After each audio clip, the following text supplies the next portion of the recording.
Hello guys. Ito po, magpe-flex po uli ako ng aking ginagawa. So, ito pong ginagawa ko ay isang long sleeve. Ito po yung tinatas-tabas ko. Tapos ngayon po ay tinatahi ko na. Ito po ay long sleeve na polo. Uniform din po ito ng isang estudyante na college. Pandalaga po, pandalagita. So, ayan po. Tayo po ay nagsa-cyclones na. Ayan po. Katatapos lang po natin mag-intax. Isa-cyclones na po natin. Both side po yan. So, ito naman po yung placket. Yung sa lagayan po ng ng botones. Po, may combination din po kasi na gray. So, ayan po yung ating kakabitan ng botones. Yan po ay placket.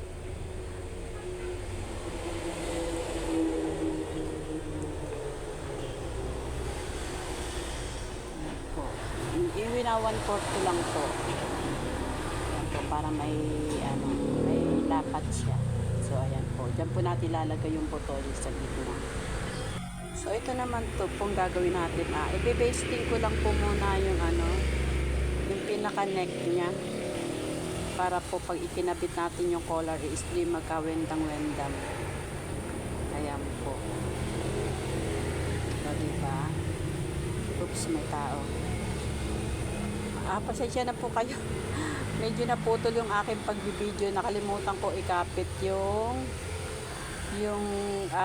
i-flex yung pagkapit ng collar. So ayan na po, dinapa ko na lang kasi po nakalimutan ko open yung camera na naman dahil may dumating na tao. So ayan na po.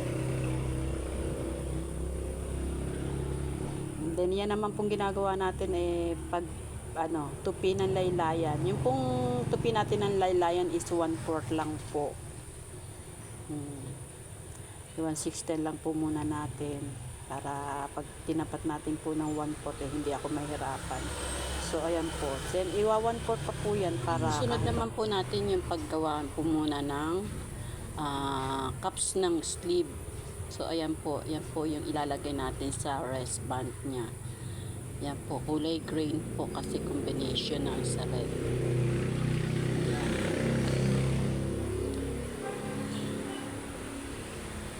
Yan po, ganyan po ako gumawa ng cups. And then, ayan po, ikakapit na po natin. Naglagay muna po tayo ng panabi sa pinaka slit niya. Ayan.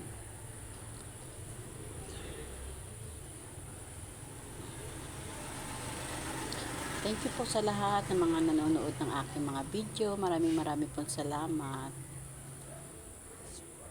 So, lagyan lang po natin ng 2 pleats yung pinaka natin ng peche, ng cups. Ayan.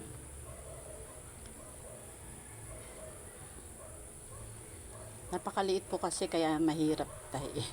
Ayan po, ikakapit na po natin yung cups niya.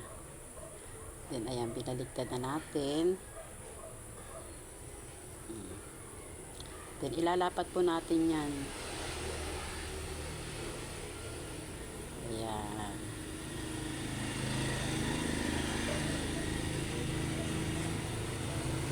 Dinubli po natin ang tahi para magandang tingnan. So, kakapitan po natin yan ng botones. Ayan po. Tinanggal lang natin yung basting. So, ayan na po. O, diba? Ganyan po yan. So, ayan naman po. Kakabit na po natin yung ating sleeve. Ayan na po. Ayan po. Tapos na po yan. Ayan. Thank you for watching. Follow and share.